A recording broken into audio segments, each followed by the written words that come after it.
but the universe had an entirely different plan. Something was off. It's like my Cheech CGM, and it showed me 60 risen to about 160 by 90. I have two tiny kids, and a heart attack would be a silly reason to die for. And it's a perfect normal, 120 by 73. Who knew? But the outcome, surprisingly, was good. Hey folks, welcome back to another episode of my keto journey. So this week I planned to do some interesting things, but then things did not go as planned. I thought of doing one thing, but the universe had an entirely different plan. But the outcome, surprisingly, was good. So what did I plan? What happened? And what was the outcome? Let's see. So the plan was to show you what I eat in a day. I switched from conventional keto to a familiar diet, which includes low carb, high fat, high protein, plant-based diet, which was working fine. I thought I'll show you what exactly I was eating, starting with my morning coffee, the greens, the proteins, the fiber. Had a meal prep done for the whole week. I even bought an action cam to show you, if not the whole meal prep, at least the final product as how I was eating, or what I was eating rather. I was ready to film, but things did not go as planned. So this is what happened. So this was Tuesday night, about 9:30. I was getting ready for bed. I was mildly nauseous. Something was off. The first thing I did is, it's been about 4 hours I had my last meal. I just, naturally, since I'm checking my glucose every day these days, I went and checked my Cheech CGM, and it showed me 60. And 60 is unusual for me. Usually I am trending in the low 90s, but with this new keto or low carb diet, I'm trending in the low 80s. 60 I haven't seen. Honestly, haven't seen the time I've been measuring a 60 on my CGM. And I was slightly worried, so I went and did a finger stick test, and it showed I was in the low 90s, so which was safe.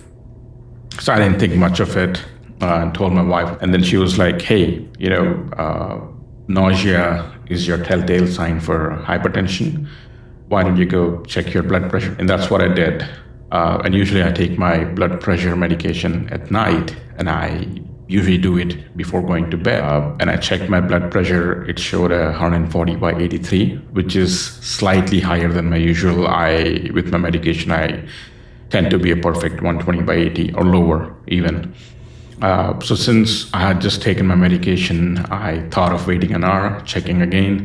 I checked again. It stayed at about 145 by 80 or something. It didn't move much, but it didn't even come down either. So I thought of checking it a couple of more times, and I just stayed up until midnight checking my blood pressure, and it just stayed slightly elevated. I didn't think much of it at the time, the blood pressure. I just took my medication. Let me go to bed. By the morning, it should come back to normal. So I woke up at about 6:30, waited a few minutes, didn't move too much, and then checked my blood pressure again, and it showed that I was slightly higher, about 150. That got me somewhat worried, so I kept testing myself, and by noon, my blood pressure has risen to about 160 by 90, and the time I've been measuring my blood pressure, it has never trended this high, and that got me worried. So wife and I decided it's best to go to the ER and then see if there was something awfully wrong inside the body. And during the trip, the one thing that was going through my mind is I have two tiny kids, and a heart attack would be a silly reason to die for, especially by choosing some kind of stupid diet, and I was cursing my diet. So we reached the HR, I checked myself in, the triage nurse asked me the usual questions, I tell her what's going on, she tests my BP, and it's a perfect normal, 120 by 73. Who knew?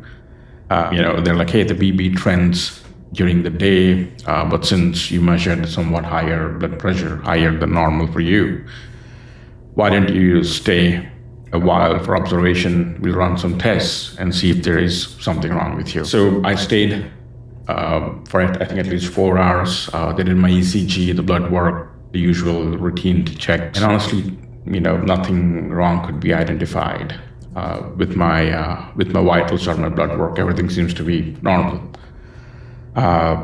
So what happened? This is what the doctor and the discharge nurse told me. Blood pressure, apparently obvious now. It wasn't obvious then. It does change throughout the day. It typically is trending higher during the day and trending lower at night. But then honestly, they could not find anything wrong with me. So they discharged me and then asked me to go check in with my general physician later on. And this is what I'm thinking happened is, first thing is my home monitor is probably faulty.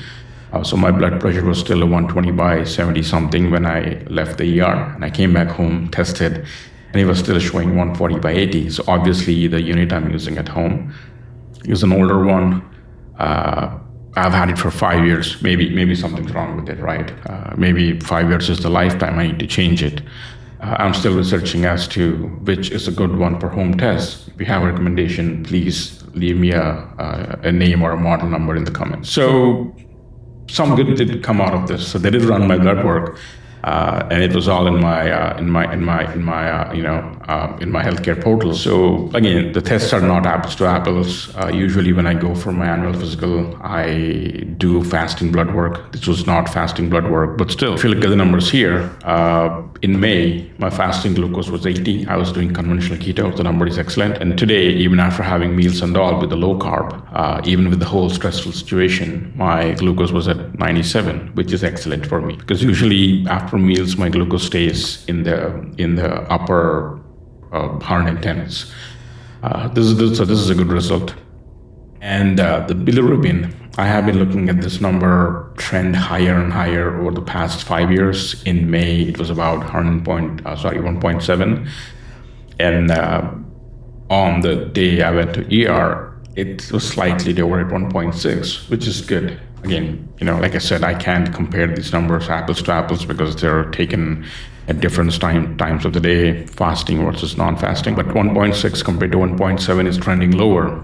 I'd say it's in the right direction. I'd say my diet is working.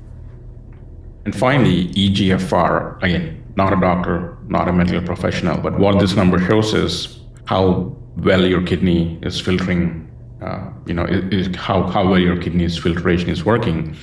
And in May, my number was 75, slightly above the lower limit. And, last week it was 90, which is great, which means my kidney function is definitely improving. So my key takeaways from this is, be curious. Definitely, if you're trying a diet, exercise, something, depending on which part of your health journey you are, always get professional guidance before doing something drastic. Especially if you have any conditions, go check with your general physician to make sure what you're embarking on is good for you. Track your data. Keep tracking your vitals. That's what I do, especially the stage of life I'm in, especially with 2 little kids. I want to see them go to college, and I want to live until then. So I check my vitals, especially when my body feels off. I go check my blood pressure. Whatever I can check at home, right? I do that. Yes, I went through a bit of a health scare. I had planned of doing something, but in the end, it did end well. It did work out okay, except for all the ER bills I'm gonna get soon, which I'm not really looking forward to.